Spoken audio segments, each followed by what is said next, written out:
Welcome to What's Your Why? I am your host, Emmy DeGrappa. What's Your Why is brought to you by Wyoming Humanities. This podcast focuses on the why. It is a storytelling podcast where we discover people's journeys, their inspiration, and their why. And today, my special guest is Aron. Stephen is president and CEO of the Autry Museum of the American West in Los Angeles, California.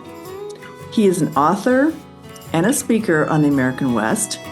His latest book, Peace and Friendship, An Alternative History of the American West, came out in 2022. Welcome, Stephen. It's a pleasure to be here. Well, I'm so excited to have you because I love that you studied the history of the American West and brought it into our contemporary lives where we live right now. And that is so important because history is now, right? And a lot of people think, oh, history is really boring, but I love that you make it very relevant. So the first question I have for you is, what has been your journey and what brought you to be in love with history and especially history of the American West? Oh, okay. So you want to go back further. I thought we were going to start with how I came to write Peace and Friendship. No, I want to start part of that, which I guess is part of that journey. Yep. I can't say I had any kind of epiphany that led me to history. Some moment where it was like, this is what I'm destined to do with my life. Nor, for that matter, how I ended up drifting into Western American history as my primary field.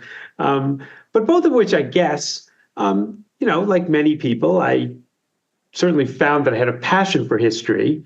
I don't think I figured that one could turn that passion into a career, primarily spending most of my career as a professor of history. Before I moved into the museum world. I should say I didn't necessarily start that journey thinking of myself as wanting to become a Western historian or a historian of the American West. Indeed, I think when my career launched, I thought of myself primarily as a colonial American historian. And I guess colonial America led me into a history of colonialism, and that led me into a history of studying the expansion of the United States and its colonial projects westward, and that ultimately made me a Western historian. That's the shorthand journey version of it. What I think, though, as I say, is more novel than just that why trajectory is how I ended up writing this book, Peace and Friendship, which is subtitled An Alternative History of the American West. An alternative, I mean, and I want to be careful here to clarify, not as I think when you Google the term alternative history, you are automatically taken to its synonym, alternate history. Alternate history is a genre of what-if studies. What if the Nazis had won the Second World War, being probably the most popular in this genre? Or what if the South had won the Civil War? There are a lot done about Western topics too, but it's not really, it's the stuff that I think fiction writers and sometimes science fiction writers do wonderful things with, but it's not really the province of historians to work there because it's untethered from the history of what really happened, which is where historians tend to like to work. But by alternative history, I wanted to write about a kind of a lesser known current that runs against the mainstream of Western American history, a mainstream that really focuses on the violence that accompanied the making of the American West. In an older version of that history, that violence was seen as what ennobled American greatness. It's what made America great again and again as the frontier expanded westward. In the newer version of Western American history, so more often that violence is shown to be what really created catastrophes for Native peoples, and often led to environmental issues such as wildfires and the like burning across the West as a byproduct of it. In any case, Um, either way, violence retained its centrality. By contrast, I wanted to look at an alternative, or what I would see as an adjacent face of the frontier expansion of the United States. And that's where people overcame their differences as opposed to always being overcome by them. Now, I should say that that really is, not the mainstream of Western American history. And that was made clear to me again when I was recently giving a couple of lectures and talks at the Jackson Hole History Museum. And I was paired there with Elliot West, who is a really wonderful, eminent historian of the American West. And he was talking about violence in the American West, whereas I was talking about peace and friendship, this alternative history. And I will say, and maybe it was because he's a much better historian than I am, or a more famous historian than I am, or has written a very, very important recent book, but his audiences in Jackson were considerably larger than mine, which I think reflects where the mainstream is versus this adjacent face. But I still think the adjacent face is very much worthy of our attention for reasons that I'm happy to go into.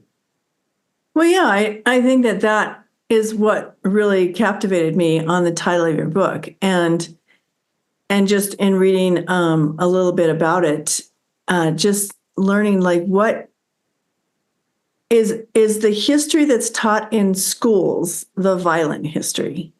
And you're taking that and saying, well, this is another way of how people worked together and dealt with each other that isn't violent. How did they develop friendships? How did the West expand? And what was your take on it that you studied, that you wanted to create this alternative narrative? I think it was, the book I had written previously to the Peace and Friendship book was for an Oxford history series, the very short introductions. I don't know if you've seen these volumes. Mm-hmm. They're really tight. They're 35,000 words. They have them on all different subjects, hundreds of different subjects. Mm-hmm. And they asked me to write the American West volume. And so, it was a great challenge, I have to say, writing all of American Western history into 35,000 words. And I have to confess, my first draft came in at about 70,000 words. And I came back to them and I said, well, surely a subject as big and broad as the American West deserves more words than just 35,000. But they were not sympathetic to me at Oxford University Press. And so 35,000 words it was. But that was, in a sense, a work that was filled with the stories of violence and conquest that sort of enabled the westward expansion of the United States and the making of the American West today.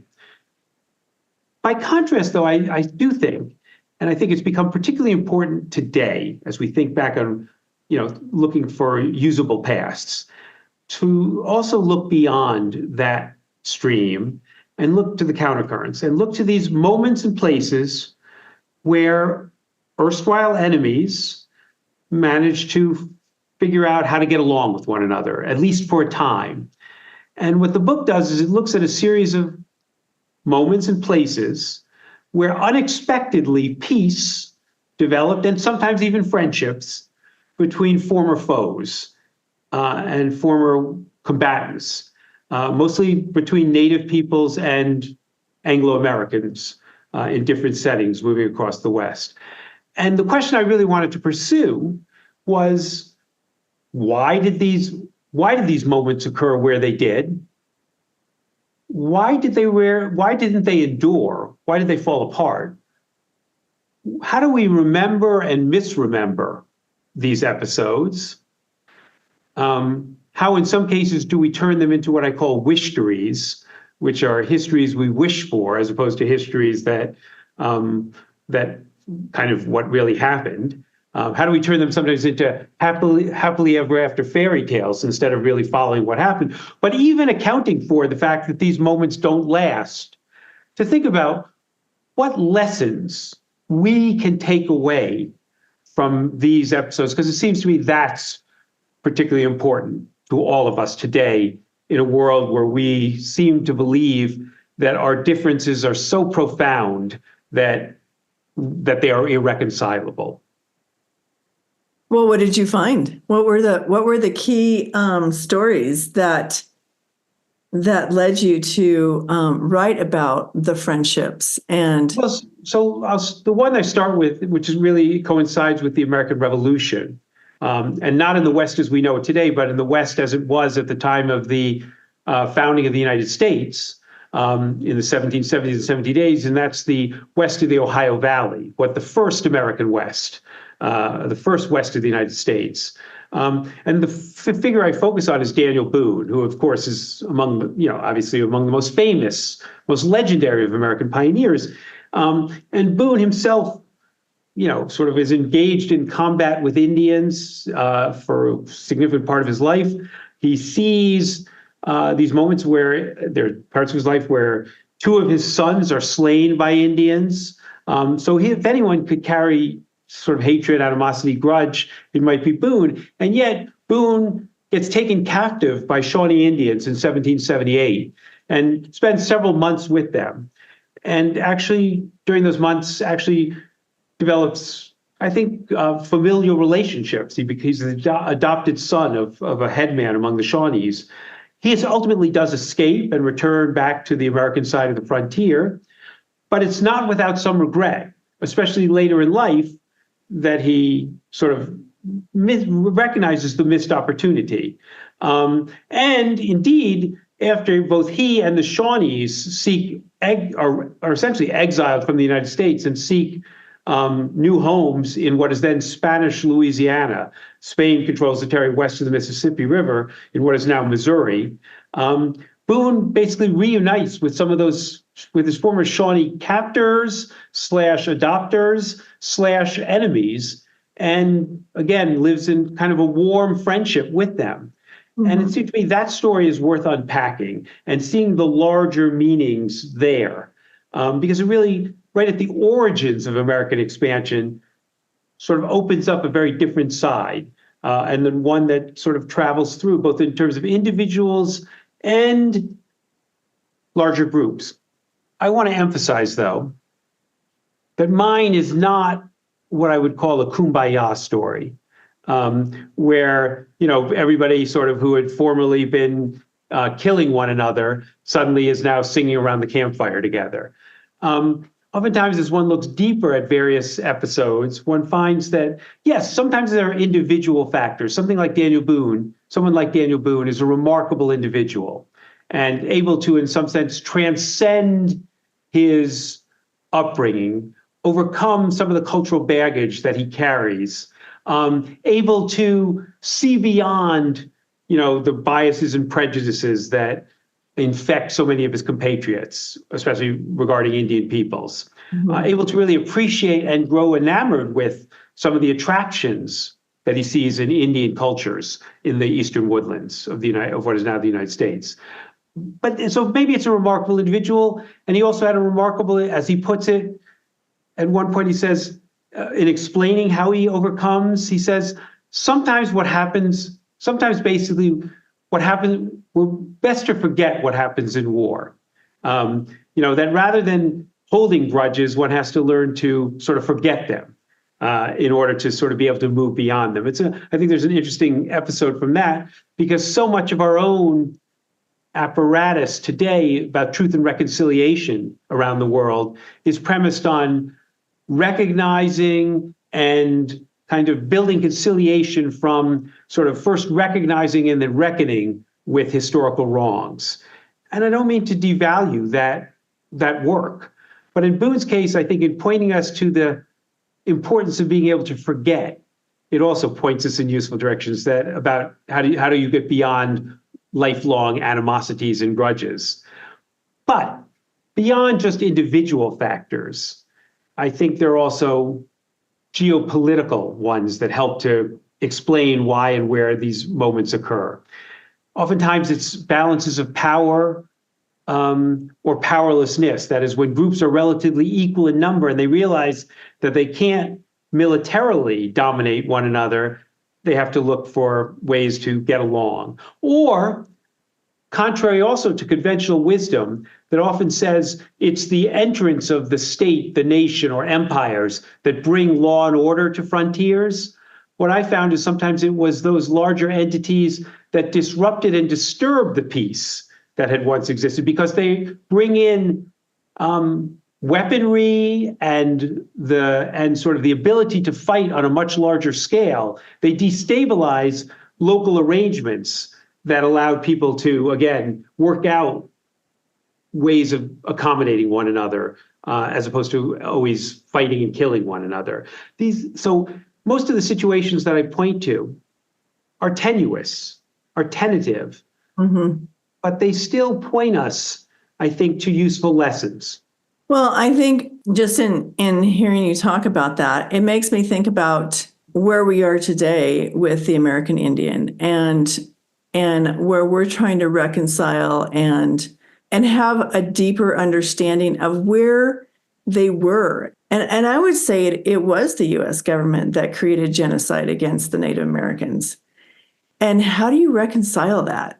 So, historians spent a lot of time, the old buzzwords of Western history were about the triumph of civilization and the progress, American progress. And in fact, at the Autry, probably our most famous painting at the Autry Museum is John Gast's American Progress. You've seen it in a million sort of textbook illustrations where it's the figure, the angelic female figure in the white robe, floating above, carrying a school book in one hand and stringing a telegraph wire in the other, while a parade of pioneer types moves across the plains and Indians and bison are pushed into the shadows and off the canvas.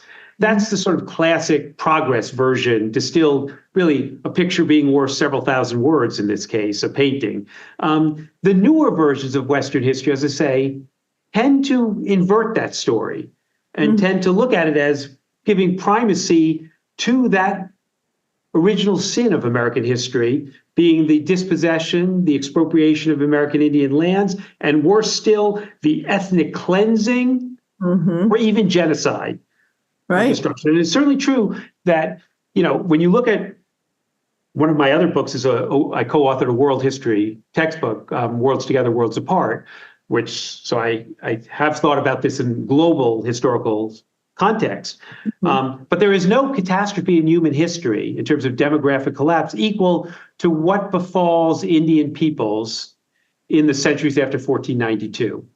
That most estimates now suggest that the native populations of the Americas declined by 95% in the centuries after 1492. So when you talk about other horrific plagues in world history and horrific demographic collapses, there is no equivalent to that. So one does not want to minimize it. Now, historians get into lots of debate about whether the term genocide applies.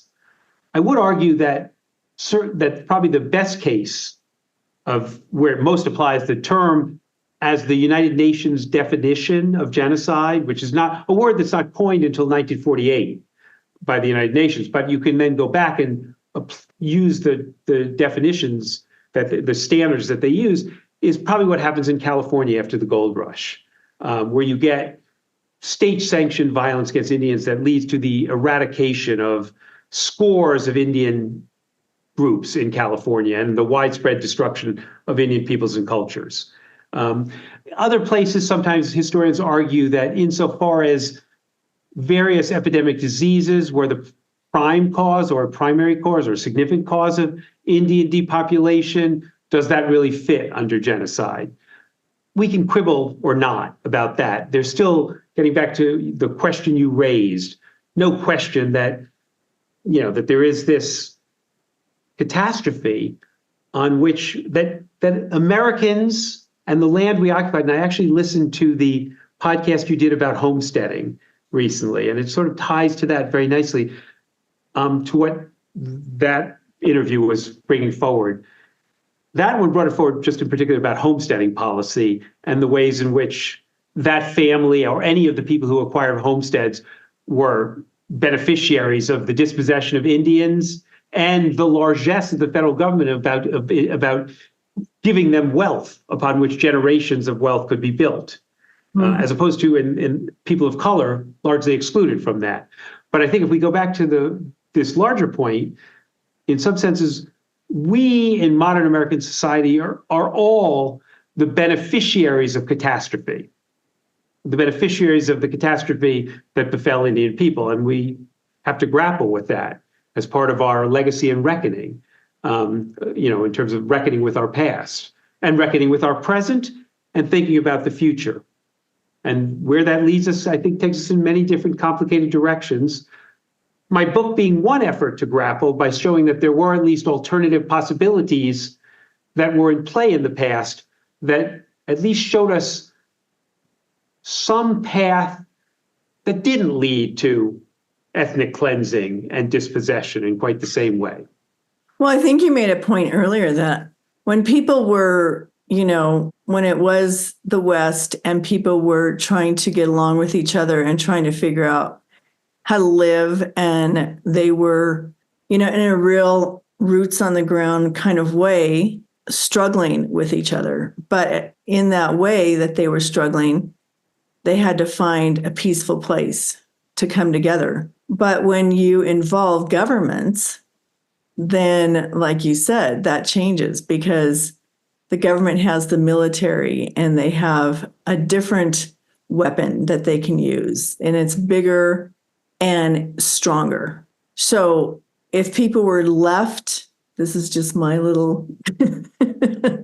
Yeah, no. If they were left to their own, they would find that way to live together rather than have this authoritarian entity come along and say, you're bad, you're good, you're non-white, you're white, whatever.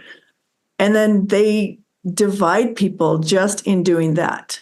I mean, look, and again, the problem here is that, and I readily admit that about the case studies I do. First of all, the case studies I look at sort of don't last. So already there's an issue, and so we have to explain why they don't last. If people found ways to accommodate one another, if people found ways to sort of overcome their differences, well, why did that fall apart? And one of the explanations is other forces enter the equation that destabilize those local arrangements. That's part of it. Part of it, though, to be fair, there are other moments where, some of the people who are calling the government in are basically saying, solve our Indian problem for us by, getting rid of these Indians for us. And, in a sense, they stir up the trouble and then get the government to intervene sometimes, too. I guess there's actually a larger point here about historians, I like to say, are much better at predicting the past than we are at forecasting the future. And if we were as good at forecasting the future as we would like to be, well, historians would be we'd probably be a lot wealthier, and we'd be a lot more important in some way. If they're past, look, one of the classic formulations that people sort of often bring forward when they say about why it's important to study history is a version of Santayana's, those who do not study the past are condemned to repeat it. Meaning if we don't learn from the past, we just repeat the errors of the past. But I think, history and Western American history doesn't work in such straight lines. I mean, I much prefer Mark Twain's formulation that history doesn't repeat itself, but it rhymes. And I think at best as historians, we can look for the rhymes, not necessarily expect the repetitions. And so it's really sometimes not that easy to simply say, oh, this is what happened here, and so this is what will happen in the future. I think there are very important lessons we draw from the past, but it rarely sort of translates so perfectly.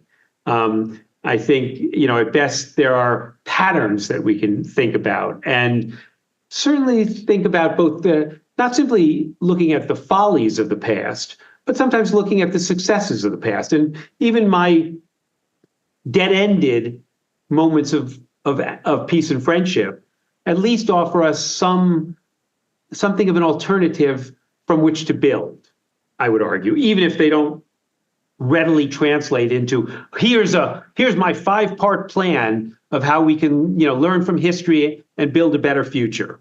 I don't know that it will ever be that predictive or prescriptive, but I do think that we can still, again, and it maybe opens us up to some unconventional angles of vision that make us, if only to tilt our vision in ways that begin to make us rethink how we are where we are today, and maybe begin to also ponder how we might get to a better place.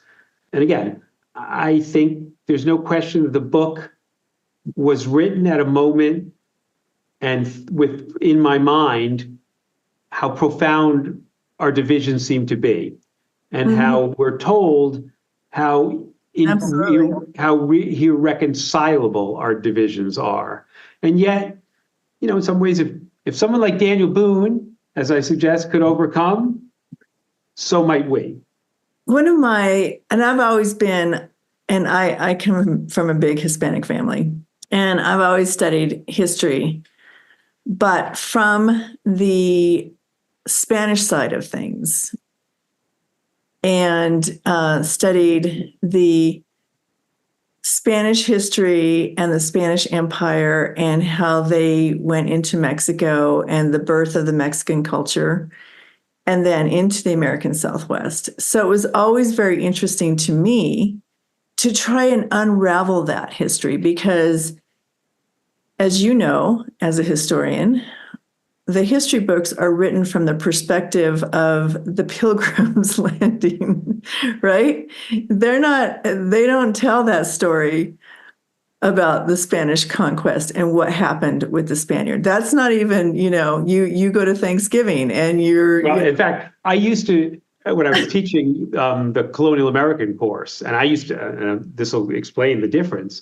I used to say in one, or even the early lectures in my history of the American West course, I would sort of say to the students, just, first things that pop into your head when I ask you to think about symbols or names or figures, whatever it would be. And almost always I'd get some version back of Pilgrims, Pocahontas, and Patriots, in their tri-cornered hat or whatever. So it would be sort of, nicely alliterative there. But, Pilgrims, because everybody goes back to Plymouth Rock and sees that as the foundational story. Pocahontas, because now, especially in the, post-Disney movie era, she's emerged in a particularly central way. And then the Patriots, the American Revolution being the culmination to that colonial story. And, here I was doing this course in California, or these courses in California. I said, wait a second, why don't any of you ever bring forward the mission as the emblem of colonial society? But in some ways, well, no, that happened. That's not part of the colonial story. That's part of this, sideshow story, that somehow the Spanish North is a sideshow. And it is, of course, not a sideshow. In fact, in terms of territorial expansion, in terms of all sorts of measures that we might use, it's anything but a sideshow. And indeed, it seems to be one of the things that has changed about the teaching of early American history and westward history is no longer thinking about the English colonies as being the only colonies, and B, thinking about expansion westward as being the only current in which these expansionist processes work. That I think we now recognize a much more, that both there's the West is a North for many people, as much as it is a West. And of course, it's a homeland for many other people, but it's also a homeland in which those boundaries are shifting as Indian peoples are moving around and oftentimes displacing other people. Indeed, some of the most provocative new work on the American West looks at, in particular, the Lakota and the Comanches as being the most successful expansionist powers in the 18th century, displacing other Indians from the plains. So I think we have a much more complicated dynamic, but one that certainly now understands and more fully grapples with the significance of the Spanish presence in North America, north of Mexico. And then likewise, if we're talking about the dispossession of native peoples, also thinking about what happens to the people of Mexican origin who, under the Treaty of Guadalupe Hidalgo, are guaranteed their land rights and U.S. citizenship, but how that doesn't really work out as it was supposed to. Well, that's what I find. So, and maybe this is, too much to see happen, but I'd like to see all the grade school history books rewritten, elementary to high school. I will say this, and if you'll allow me a shameless plug for my museum here. Okay. The Autry has an exhibit right now up called Reclaiming El Camino, Native Resistance in the Missions and Beyond. And it actually focuses almost entirely in California. We basically did it, Native curators and Native consultants saying, this is a gallery in which you can tell your story as you want it to be told. And they really did emphasize both the genocidal destruction that begins with the missions, intensifies with the American conquest, but also, and the resistance to that, but also the remarkable story of resilience and survivance that has allowed Indian peoples, even under the most challenging conditions, to survive. That's a story we tell about California, but I think we could spread it across much of what is the United States to tell that story. But one of the things I was going to say is, one of the signature projects that California students do in fourth grade was they're asked to build a mission diorama.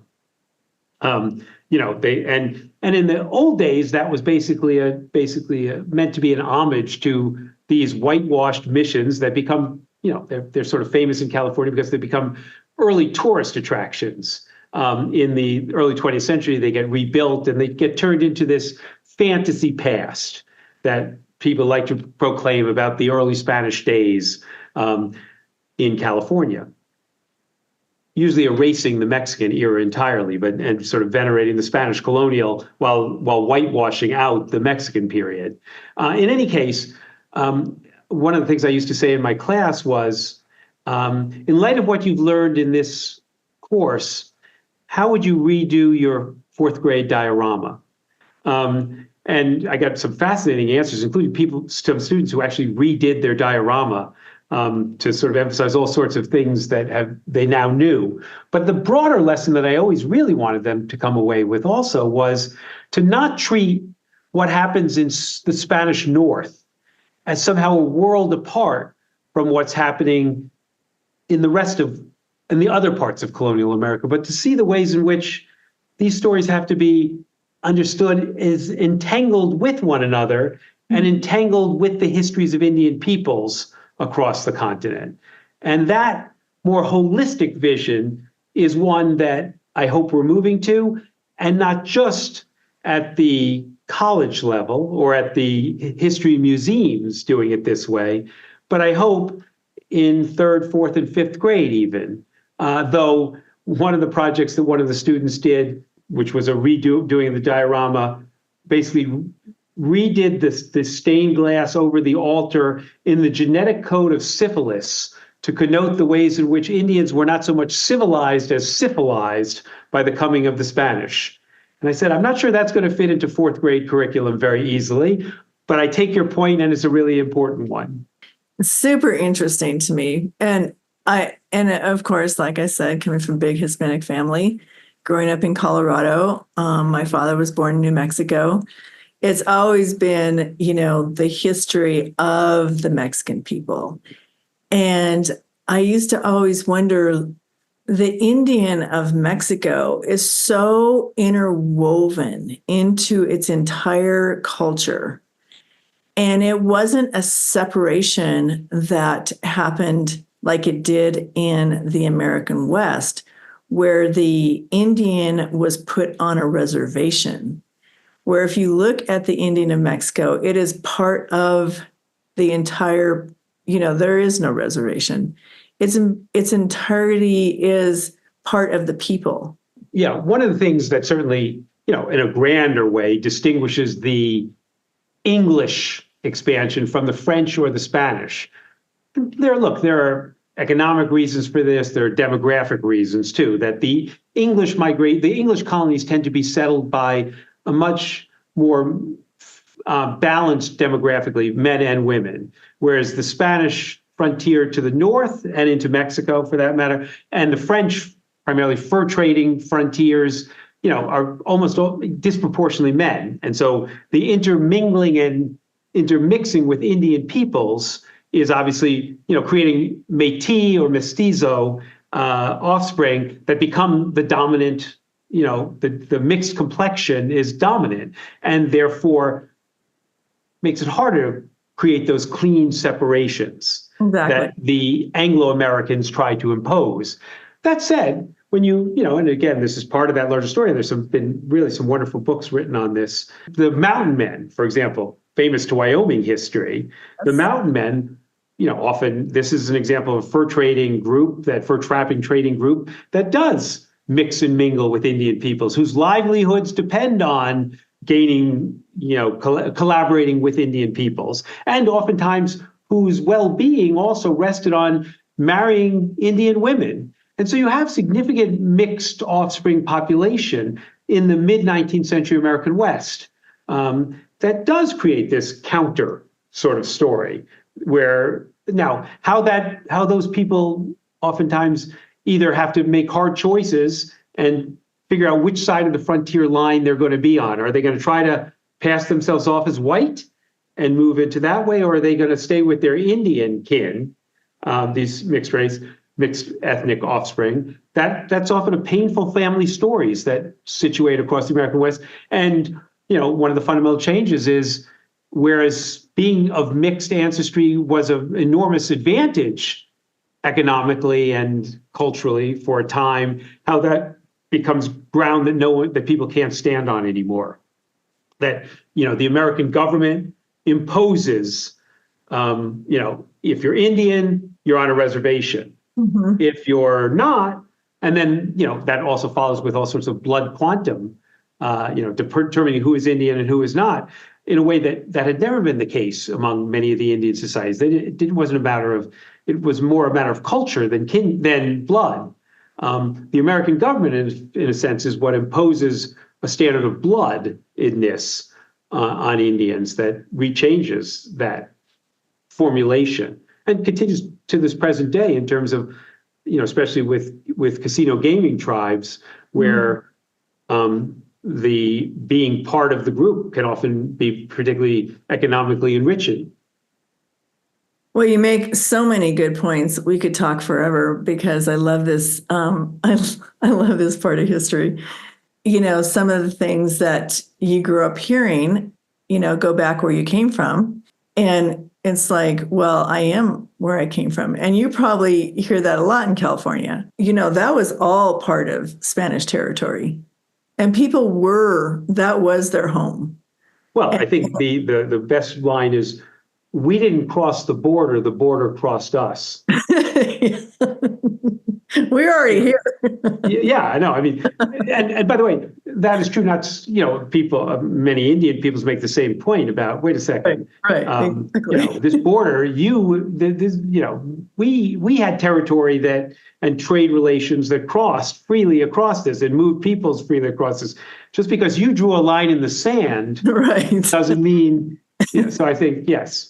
Well, it's another part of the Western story, though. There's so much. It's so deep. And that's why it was so challenging to get it down into 35,000 words, I might point out, in the very short introduction. The Peace and Friendship book, I can tell you, is a little bit longer than that.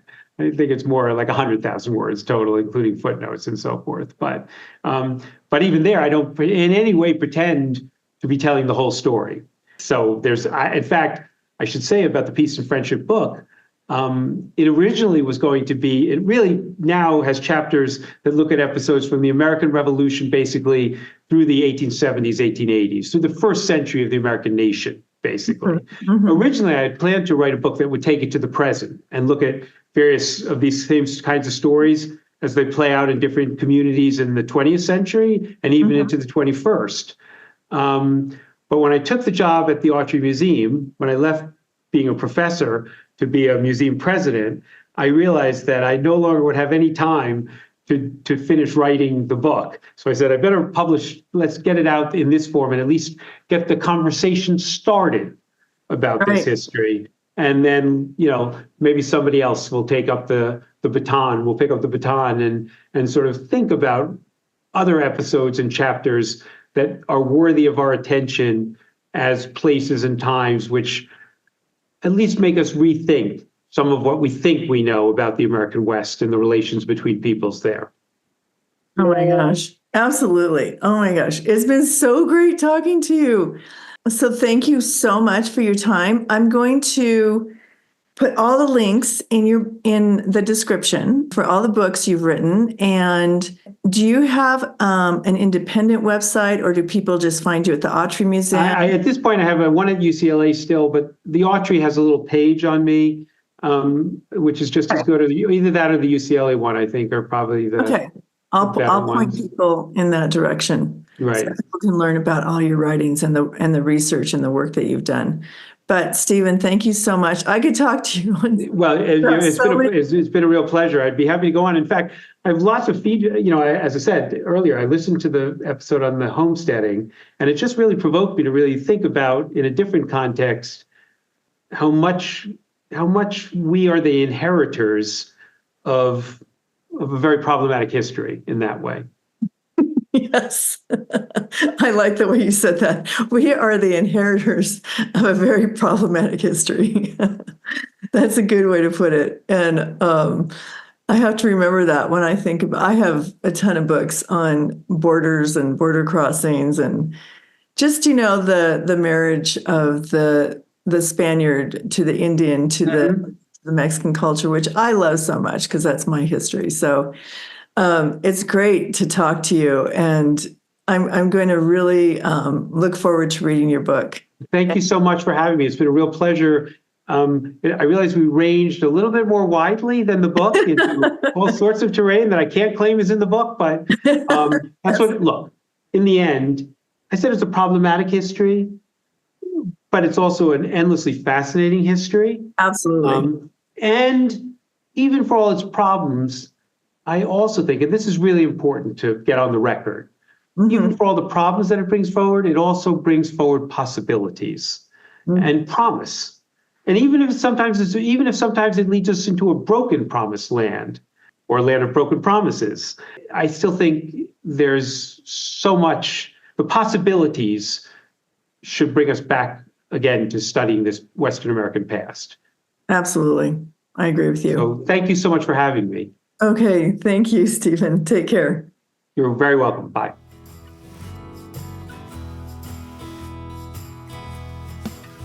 Thank you for joining us for this episode of What's Your Why? Brought to you by Wyoming Humanities with support from Wyoming Community Foundation and generous supporters like you. To learn more, go to thinkwhy.org, subscribe, and never miss a show.